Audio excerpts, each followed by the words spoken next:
एक दुखद घटना और उस घटना को लेकर शुरू हुई राजनीति। नमस्कार, मैं हूं शिवा पुरोहित। एमपी में दिल दहलाने वाली इस घटना में एक दलित परिवार के बेटे की निर्मम हत्या हो जाती है। बेटे को बचाने पहुंची एक मां बेआबरू हो जाती है और एक बहन जो अपने भाई की मौत के इंसाफ की लड़ाई लड़ रही है। जी हां, इंसाफ। एमपी के सागर जिले के खुरई देहात थाना के अंतर्गत आने वाले बरौदिया नौनागिर गांव में हुई इस घटना में इंसाफ की क्या परिभाषा होनी चाहिए, ये सवाल आज हर किसी के जहन में है। आरोपियों की गिरफ्तारी हो, पीड़ित परिवार को हुए आर्थिक नुकसान की भरपाई हो, या सरकार द्वारा दी जाने वाली लाखों रुपए की सहायता हो, या फिर आरोपियों के घर ढहाने की कार्रवाई हो, आखिर इस घटना का इंसाफ हो तो क्या हो? दरअसल करीब 10 दिन से चल रहे इस घटनाक्रम में कई सारी कहानियां सामने आई हैं, जिसमें एक कहानी पीड़ित परिवार की है, एक कहानी आरोपी पक्ष की है, एक उस गांव के लोगों की है, एक पुलिस की कहानी है और एक कहानी है राजनीति की। जी हां, राजनीति की कहानी जो अक्सर इतनी नाटकीय होती है कि असल कहानी को कहीं पीछे छोड़ देती है। आज इस पूरे घटनाक्रम की कुछ कहानियां जो बताई जा रही हैं उस पर बात करते हैं, क्योंकि मामला मध्य प्रदेश की राजनीति के बड़े चेहरे मंत्री भूपेंद्र सिंह की विधानसभा से जुड़ा है। इसलिए इस मामले में तथ्यों को सत्यापित किए बिना ही मामले को तूल दे दिया गया। खैर, आज हम आपको बयानों और तथ्यों के आधार पर इस पूरी घटना की परतें खोलने की कोशिश करते हैं। 24 अगस्त 2023 इस दिन हुई घटना के बारे में बात करें उससे पहले साल 2019 की उस घटना की चर्चा कर लेते हैं जो 24 अगस्त को हुई घटना की एक तरह से वजह बनी। जी हां, जनवरी 2019 में पीड़ित दलित परिवार ने आरोपी के खिलाफ थाने में एक लिखित शिकायत की। इस शिकायत को लेकर दो कहानियां हैं। पहली कहानी है मृतक युवक की बहन की, जो उसने 26 अगस्त को मीडिया को बताई, जिसमें उसने कहा कि 2019 में उसके साथ आरोपियों ने छेड़छाड़ की थी। इस मामले के बाद लगातार आरोपी पक्ष उस पर राजीनामा करने का दबाव बना रहा था। 2019 में इन लोगों ने मेरे साथ छेड़छाड़ की थी, तो उसको लेकर ये लोग बोल रहे थे, राजीनामा का दबाव बना रहे थे कि राजीनामा करो। तो इससे पहले 2019 से इन लोगों ने बहुत परेशान किया भाइयों को। आप कह रही हो छेड़छाड़ का मामला दर्ज कराया था 2019 में, लेकिन पुलिस का कहना है कि उन्होंने केवल मारपीट, आपको चांटा मारा था और जान से मारने की धमकी दी थी। नहीं, उसमें छेड़छाड़ का भी था, जान से मारने की धमकी भी दी थी। उन लोगों ने मारा था गलत तरीके से। उन्होंने, समझ रहे हो आप, छेड़छाड़ में ही आता है वो। उन्हें हाथ पकड़ा, किसी ने कुछ थप्पड़ मारा, हाँ ऐसे उन्हें। वहीं दूसरी कहानी पुलिस ने बताई। खुरई देहात थाने से मिली जानकारी के मुताबिक साल 2019 में मृतक की बहन ने एक लिखित आवेदन थाने में दिया था, जिसमें उसने छेड़छाड़ का जिक्र नहीं किया था। उसमें मारपीट और जान से मारने की धमकी सहित SC/ST एक्ट के तहत शिकायत की थी और मामला भी दर्ज किया गया था। वहीं मृतक की बहन का दूसरा आरोप है कि साल 2019 में उसके मामला दर्ज कराने के बाद से ही उसके परिवार को परेशान किया जा रहा है। भाइयों पर झूठे मुकदमे दर्ज किए जा रहे हैं। उसके पहले उनके परिवार पर कोई भी मुकदमा दर्ज नहीं था। तो वो मुकदमे 2019 के बाद के हैं, पहले के नहीं हैं। ये इनकी सोची समझी साजिश थी। इनने प्लानिंग करके मेरे भाई को मारा है, मर्डर किया है, और इनकी सोची समझी साजिश थी। कहीं भी कुछ होता था बोलते थे विष्णु को उठा लो, लालू को उठा लो। इस आरोप की कहानी की जब तफ्तीश की गई तो मालूम चला कि साल 2019 से 3 साल पहले से मृतक के भाई विष्णु पर 2016 में मुकदमा दर्ज हुआ था। वहीं पुलिस थाने से यह भी जानकारी मिली कि विष्णु पर 7 मुकदमे दर्ज हैं, जिसमें मारपीट, जान से मारने की धमकी, आर्म्स एक्ट, STF भोपाल द्वारा चोरी, हत्या के प्रयास, बलवा के मामले दर्ज हैं।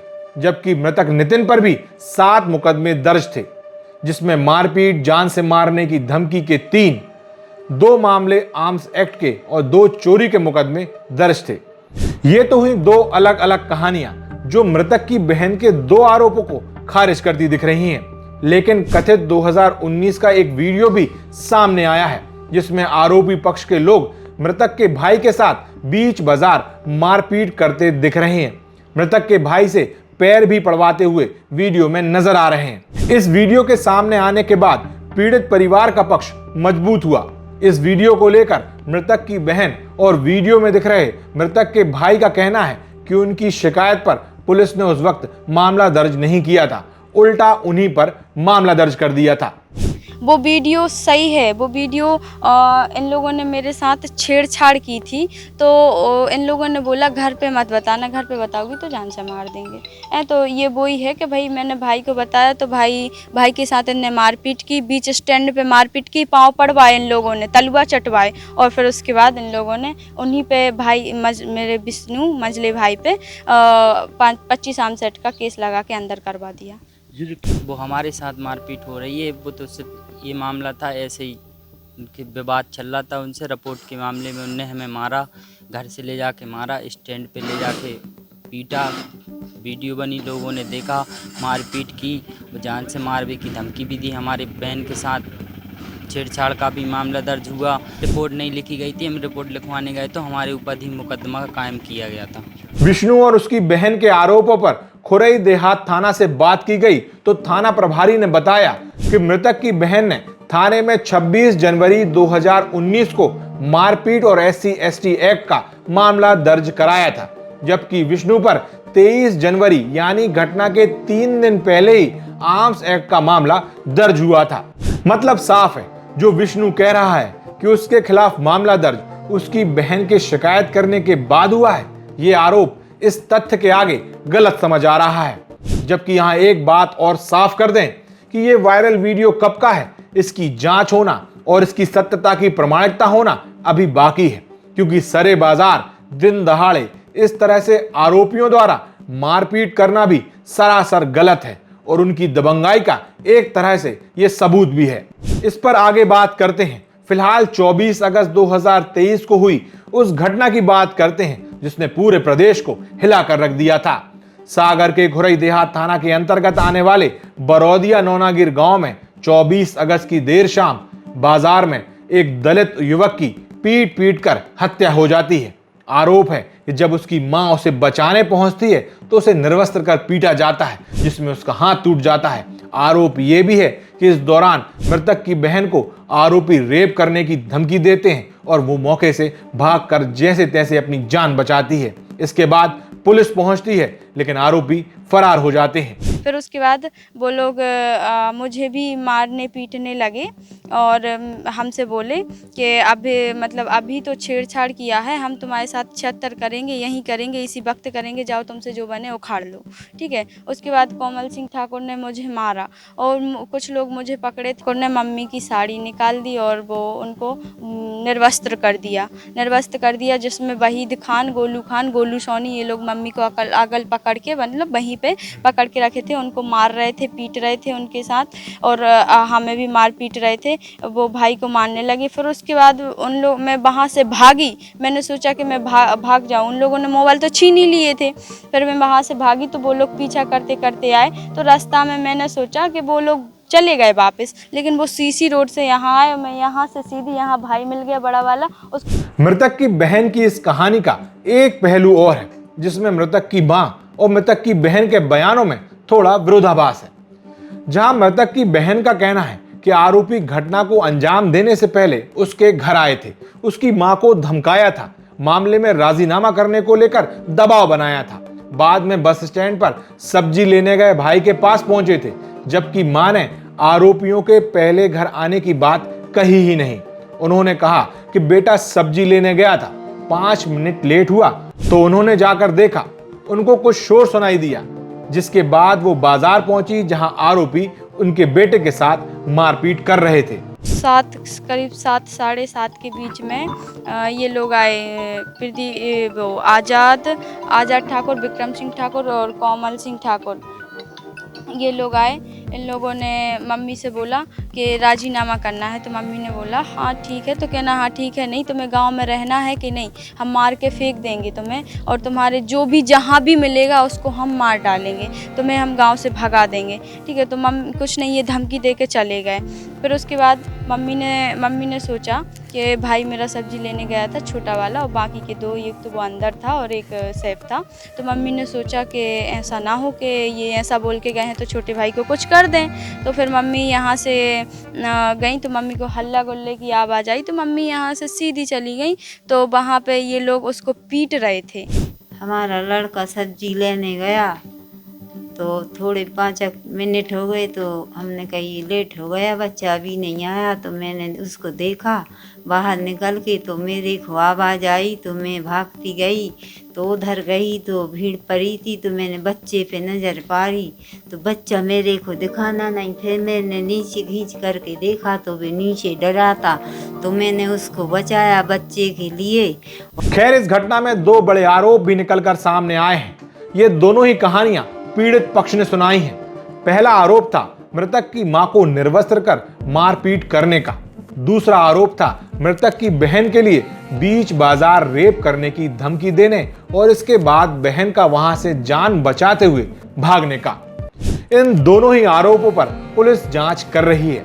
अगर ये दोनों आरोप सच हैं तो दुनिया की किसी किताब में इस तरह का अमानवीय होकर मारपीट करना और सरेआम महिला को निर्वस्त्र करना, एक लड़की को रेप करने की धमकी देना बेहद गंभीर है। वहीं इस कहानी का एक दूसरा हिस्सा भी है जो उस गांव के लोगों और आरोपी पक्ष का कहना है। उनके मुताबिक मृतक नितिन हाथ में तलवार लेकर आया था, बाजार में उत्पात मचा रहा था, किसी व्यक्ति के हाथ में तलवार से वार भी किया था, जिसके बाद यह आक्रोश में घटना हुई है। वहीं मृतक की मां को निर्वस्त्र कर मारपीट करने के आरोप में ऐसी जानकारी है कि बीच बचाव करने में मां को चोटें आई हैं। इसकी वजह से मां के कपड़े फट गए थे, जबकि बहन के साथ जो घटना की बात कही जा रही है वो अभी जांच का विषय है। आरोप लगाए जा रहे हैं कि महिला को निर्वस्त्र कर दिया गया था और कर्नाटक जैसी घटना हुई। ऐसी कोई घटना नहीं हुई, महिला सुरक्षित थी। वो कुल मिला के भीड़ के द्वारा जो मतलब मारा गया, उसको पीटा गया, उसमें थोड़ा बहुत हम कह रहे हैं उसको चोट आ गई होगी। बाकी ऐसा कोई कृत्य नहीं हुआ कि महिला को निर्वस्त्र कर दिया या उसको दौड़ा के पूरे गांव में मारा। ये तो बिल्कुल निराधार। इरमान रिजवान वगैरह हराम उन्हीं की ये सब पूरी गैंग है, पूरी चुप भी क्या है सर उनकी। तो हर गांव में देहात में कम से कम 2-2 एक लोग मिलेंगे, मतलब बहुत बड़ा गिरोह है। काम क्या करते हैं ये लोग? काम ठीक करते, चूर फूल रोटी लपाटी ये में दाए वो में दाए, जो वो इज्जत वाले हम आदमी अपने घरे वक्त क्या दुख है और क्या करे। मंदिर लूटने को आपकी गाड़ी उठा लेगी, आपकी जीप उठा लेगी, उनको बच्चू उठा लेगा। 2 दिन पहले की घटना से 2 दिन पहले की बात है। हमारे घर में पेड़े पत्थर फेंके चोरी कर ले गए। तो तीसरे दिन की बात है कि लंबरदारपुर ने तलवार मारी तो गोलू सोनी की उंगलियां कटी हुई। गोलू सोनी की तलवार पकड़ने से नोइयां कट गई। अच्छा, इसके बाद सब जनता भीड़। फिलहाल इस मामले में पुलिस ने 8 आरोपियों को गिरफ्तार कर लिया है। पीड़ित परिवार को 6 लाख रुपए का मुआवजा मिल चुका है, जबकि करीब 10 लाख रुपए जल्द ही मिल जाएंगे। वहीं मकान और सामान को हुए नुकसान की भरपाई भी प्रशासन कर रहा है। 4 लाख की राशि 1, 2 लाख की राशि 1, इस तरह से 6 लाख की राशि अभी तक दे चुके हैं और 10 लाख की राशि के लिए भी मुख्यमंत्री जी ने कहा है। तो इस तरह से तत्काल इसमें कार्रवाई हुई है, तत्काल गिरफ्तारी हुई है और उनकी जो भी सहायता सरकार की तरफ से हो सकती है वो तत्काल सहायता हुई है। ये 2 पक्षों का विवाद है, लेकिन बावजूद इसके पीड़ित परिवार नाखुश है, असंतुष्ट है। इसके पीछे की वजह है प्रदेश सरकार द्वारा अपनाया गया दोहरा रवैया। दरअसल मुख्यमंत्री शिवराज सिंह चौहान की सरकार ने प्रदेश में जहां भी ऐसी घटनाएं होती हैं वहां एक्शन मोड में आते हुए आरोपियों के घर तुरंत गिराए जाते हैं, लेकिन खुरई में ऐसा अब तक नहीं हुआ है। पीड़ित परिवार इसको लेकर पक्षपात बता रहा है। उनका आरोप है कि आरोपी दबंग हैं, बीजेपी से जुड़े हुए हैं, मंत्री भूपेंद्र सिंह से जुड़े हुए हैं, इसलिए ये कार्रवाई नहीं की जा रही है। जबकि प्रशासन का कहना है कि आरोपियों के मकान चयनित कर लिए गए थे, जिनकी नापतोल हुई है, लेकिन उनका किसी भी प्रकार का अवैध निर्माण अभी तक सामने नहीं आया है। नहीं, अभी मकान में तो कोई अवैध नहीं मिला। अच्छा अच्छा। नहीं, अभी जो इनका गांव में निवास मकान है अपना 8-9 आरोपियों का अलग अलग। तो वो डिमार्केशन हो गया। वो तो क्योंकि स्वामित्व योजना के अंतर्गत सभी जो मकान है गांव के, तो सभी वैध हो चुके हैं। तो अभी ऐसा तो किसी का गांव के अंदर आबादी में अवैध बचा नहीं है। जी जी जी। और रही इन कृषि भूमियों की बात, तो वो चल रहा है। यहां तक तो ये पूरा मामला दो पक्षों में चली आ रही रंजिश का दिखाई दे रहा है, जिसमें एक पक्ष निश्चित ही गांव के जमींदार है और दूसरा पक्ष एक दलित गरीब परिवार है। एक सैकड़ों एकड़ जमीन के मालिक हैं तो दूसरा मजदूरी करने वाला एक जमीन के छोटे से टुकड़े पर खेती करने वाला परिवार है। लेकिन ये पूरी घटना उस वक्त राजनीतिक रंग ले लेती है जब कांग्रेस, बीएसपी और भीम आर्मी की एंट्री होती है। आगे आपको कुछ बताऊं उससे पहले इस चेहरे को तो आप सभी पहचानते होंगे। ये मंत्री भूपेंद्र सिंह है, खुरई विधानसभा से विधायक है। मध्य प्रदेश के उन चुनिंदा नेताओं में है जिनकी पूछ परख का सिस्टम सबसे अलग है। ऐसा भी कहा जाता है खुरई में इन्होंने विपक्ष का लगभग सफाया कर दिया है। इनकी कसावट के चलते एक पत्ता भी खुरई में इनकी इजाजत के बिना नहीं हिल सकता।